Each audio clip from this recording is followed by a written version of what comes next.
আজকে ছেলেকে স্কুল থেকে নিয়ে আসার সময় প্রথমে আমি ভয় পেয়ে গিয়েছিলাম।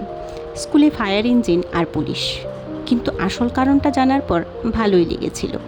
চলুন আজকের পুরো দিনটা আপনাদের সঙ্গে শেয়ার করি। স্কুলে গিয়ে জানতে পারলাম বাচ্চাদের জন্য ফায়ার সেফটি আর অ্যাওয়ারনেস নিয়ে একটা অ্যাক্টিভিটি হচ্ছিল। ওদের শেখানো হচ্ছিল জরুরি পরিস্থিতিতে কিভাবে নিরাপদ থাকতে হয়। সত্যি খুব ভালো একটা উদ্যোগ। যাই হোক, তারপরে বাড়ি ফিরে এলাম, একটু কাজ সেরে বিকেলে একটু ঘুমিয়েও নিলাম। ঘুম থেকে উঠে দেখি আকাশটা একদম মেঘলা মনে হচ্ছিল, যে কোনো সময় বৃষ্টি নামবে। কিন্তু শেষমেশ আর বৃষ্টি আর হলো না।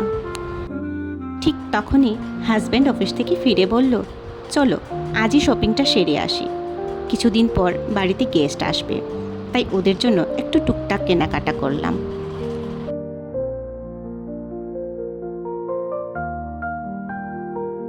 শপিং শেষে একটু ফুচকা খেলাম।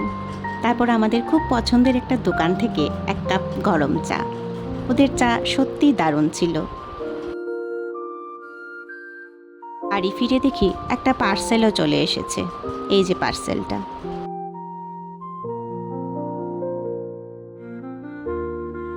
আজকে শপিংয়ে একটা শাড়ি, একটা শার্ট আর 2 বছরের একটা বেবির জন্য একটা সুন্দর ড্রেস নিয়েছিলাম। এই যে বাড়ি ফিরে আমার শ্রীমান রান্নায় ব্যস্ত হয়ে পড়েছে। যাই হোক, আজকের ব্লগটি এই পর্যন্তই।